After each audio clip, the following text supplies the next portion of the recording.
Pay attention to the woman in the gray business suit. Her name is Alicia Brennan. She's 26 years old, a junior marketing associate at a tech startup in downtown Minneapolis. It's 7:42 p.m. on Thursday, November 14th, 2019. She's working late, preparing for a client presentation the following morning. In her leather tote bag are presentation notes, a laptop, and the lavender latte she'd grabbed from the lobby coffee shop on her way back from dinner. Now, pay attention to the man who enters the elevator just as the doors begin to close. His name is Kwame Osei. He's 34 years old, originally from Ghana, employed in building maintenance at the Nordstrom Tower complex, where Alicia works. He's wearing work coveralls and carrying a toolkit. To anyone watching the security footage, this appears to be two people sharing an ordinary elevator ride. Within 4 minutes, Alicia Brennan would activate the emergency call button. Within 8 minutes, her screams would echo through the elevator shaft. Within 12 minutes, building security would be trying to override the elevator controls. This was not an ordinary elevator ride. This was an assault. The Nordstrom Tower is a 32-story office complex in downtown Minneapolis.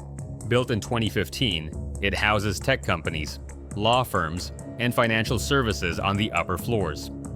The building's elevator system is modern, equipped with security cameras in every car and emergency communication systems that connect directly to building security. Alicia Brennan had worked on the 18th floor for 9 months. She frequently stayed late, often leaving the office between 8 on Aniwak and 9 p.m. The building was secure but not empty. Maintenance staff, security guards, and other late-working professionals were common sights. She had no reason to be afraid. The building had never reported a serious incident. The elevators were monitored. Security was present. Alicia's apartment was 12 minutes away. She'd texted her roommate, Casey Hoffman, at 7:38 p.m. "Leaving in 15. Want me to grab Thai food?" Casey would later tell investigators that text message was the last normal communication she received. At 7:42 p.m., security camera footage shows Alicia entering elevator 3 on the 18th floor. She presses the lobby button. The doors begin to close. At 7:42 and 18 seconds, the doors reopen. Kwame Osei steps inside. He's holding a maintenance toolkit and wears an employee badge clipped to his coveralls. He positions himself toward the back corner of the elevator. Alicia glances at him briefly, then returns her attention to her phone. This is the last time she appears calm on camera. The elevator descends. At the 14th floor, Osei reaches forward and presses the emergency stop button. The elevator lurches to a halt between floors 13 and 14. Alicia looks up from her phone. The timestamp reads 7:43 and 06 seconds. Her expression shifts from confusion to concern. She asks what he's doing. Osei doesn't answer. He moves toward her. What happens next is captured on the elevator's security camera, though the audio quality is poor. Alicia backs into the corner. She raises her hands. She tells him to stop. She tells him she'll scream. He continues advancing. At 7:43 and 22 seconds, Alicia reaches for the emergency call button on the control panel. Osei grabs her wrist. She pulls away. She screams. The sound is audible through the emergency call system, which automatically activates when the elevator stops between floors. Dennis Park, the night security supervisor, received the emergency alert at 7:43 p.m. The system indicated elevator 3 was stopped between floors 13 and 14.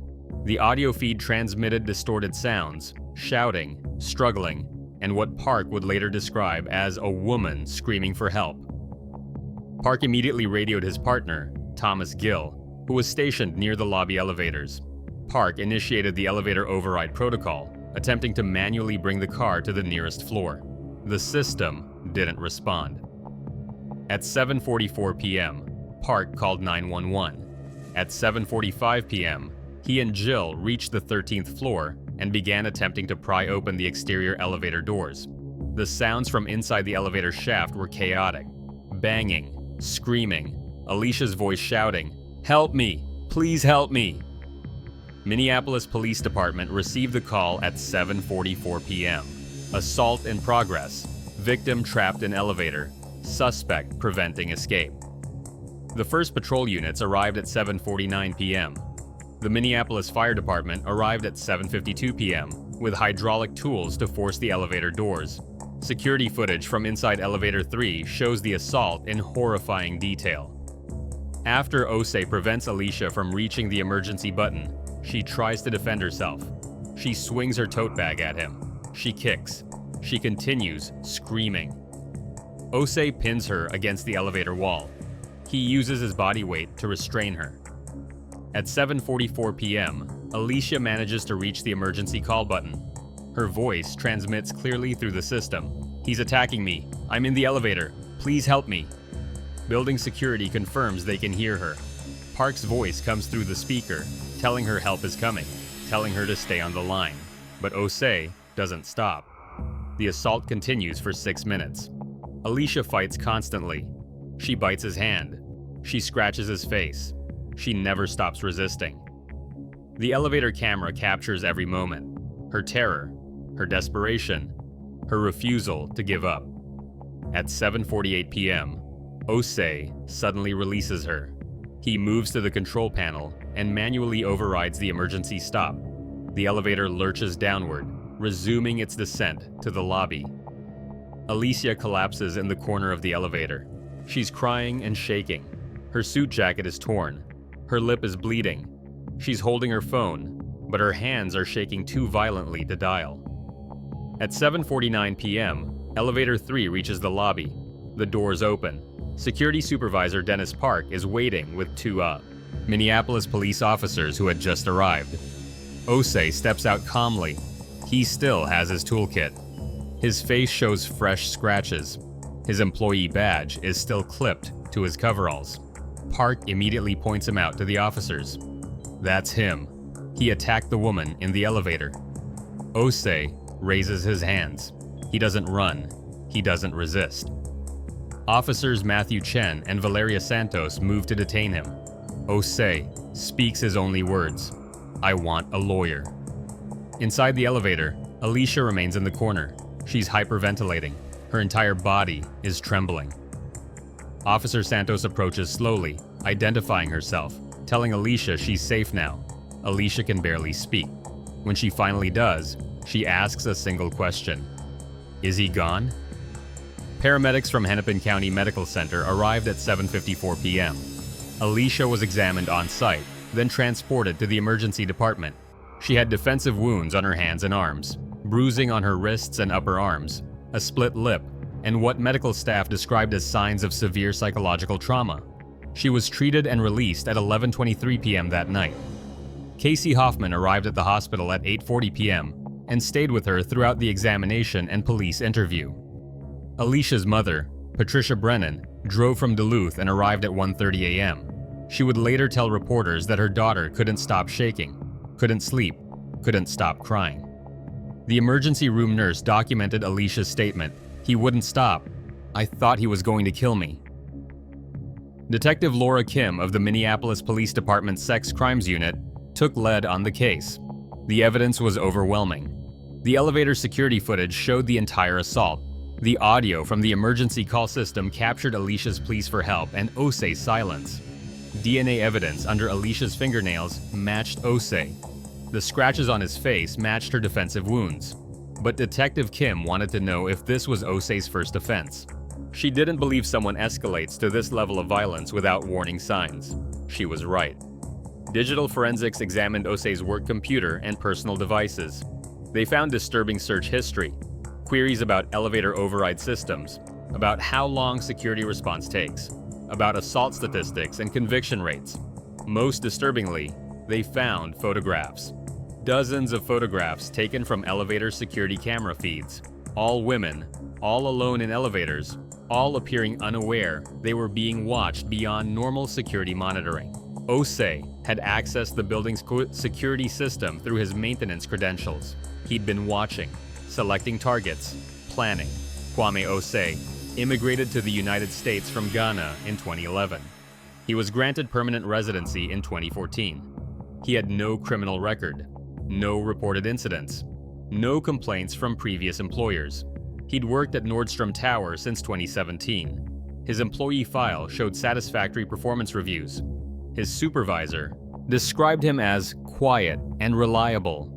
No one had reported concerns, but Detective Kim uncovered troubling information through interviews with building staff. 3 women who worked in the tower reported feeling uncomfortable around Osei. He would stare, appear in hallways near their offices, offer unsolicited help with building access cards. None had filed formal complaints. None had reported him to building management. They'd simply avoided him when possible. A former colleague from Osei's previous job, a downtown hotel, told investigators he'd been let go quietly in 2016 after a guest complained about him entering her room under false pretenses. No charges were filed, no police report made. The hotel simply terminated his employment and hushed it up to avoid liability. The pattern was clear. Osei had been escalating. The elevator assault on Alicia Brennan wasn't sudden violence. It was the culmination of years of predatory behavior. Osei was charged with first-degree criminal sexual conduct, kidnapping, and assault. His defense attorney, Harold Weston, initially suggested a mental health defense, citing cultural adjustment difficulties and untreated anxiety.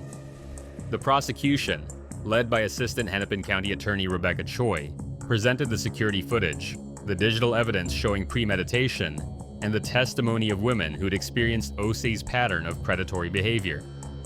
Alicia testified at the preliminary hearing. She described the assault in clear, controlled terms. She described her fear that she was going to die in that elevator. She described how she still cannot ride elevators alone. How she left her job because she couldn't return to that building. How she moved back home with her parents in Duluth because she didn't feel safe in Minneapolis. The defense's mental health argument collapsed under the weight of evidence, showing calculated planning. ADA Choi was direct in her closing argument. Cultural adjustment may explain stress. It does not explain predation. Mental illness may explain erratic behavior. It does not explain systematic stalking and assault planning. Osei accepted a plea deal in March 2020. He pled guilty to first-degree criminal sexual conduct and kidnapping.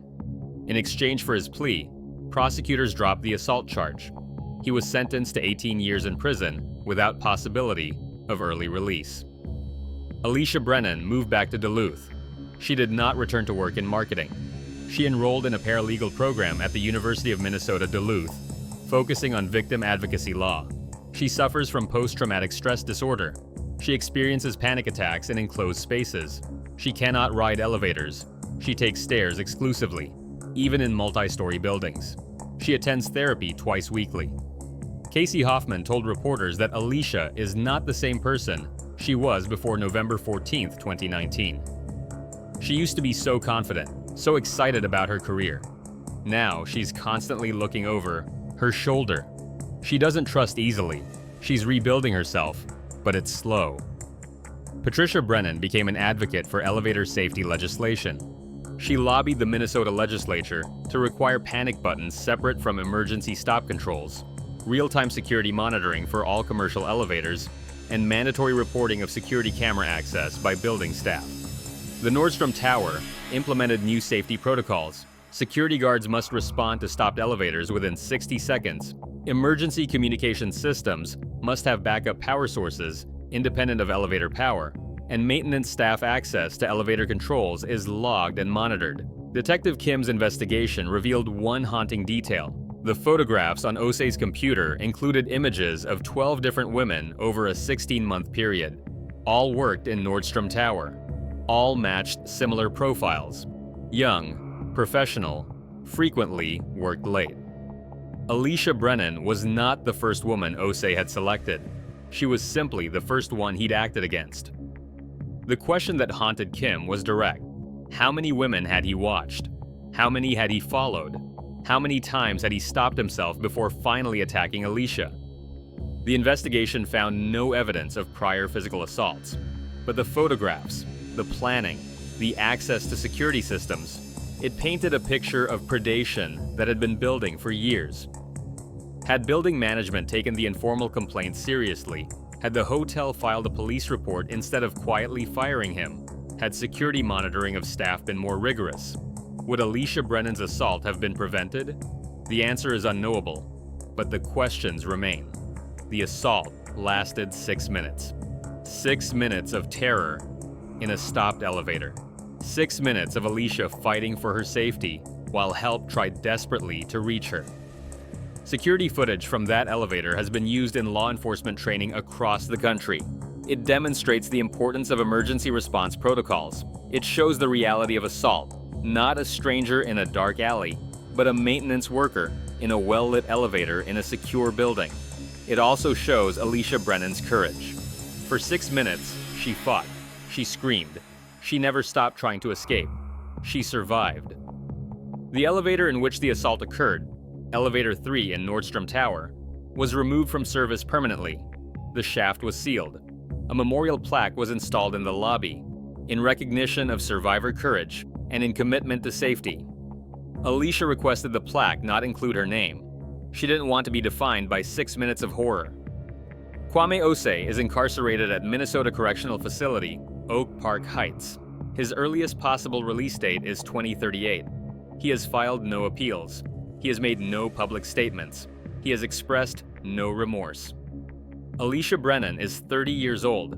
She graduated from her paralegal program in 2022. She works for a nonprofit legal organization in Duluth that provides free legal services to assault survivors. She advocates for victim rights legislation. She speaks at conferences about elevator safety and workplace security. She still cannot ride elevators alone. She still experiences panic attacks. She still carries the psychological scars of November 14, 2019. But she is rebuilding. On her terms, at her own pace. Casey Hoffman remains her closest friend. Patricia Brennan remains her strongest advocate. They don't talk about before and after anymore. They focus on now, on healing, on forward motion. The security footage from that night has been sealed by court order. Only law enforcement and approved trainers can access it. Alicia never watched it. She didn't need to. She was there. She knows exactly what happened in those 6 minutes. The Nordstrom Tower operates normally. Employees work late. Elevators run continuously. Security monitors the cameras. But the protocols have changed. Response times have improved. Oversight is stricter. And Elevator 3 remains sealed. A permanent reminder that safety is never guaranteed. That predators hide in plain sight. That 6 minutes can change everything. Alicia Brennan survived. That's what matters most.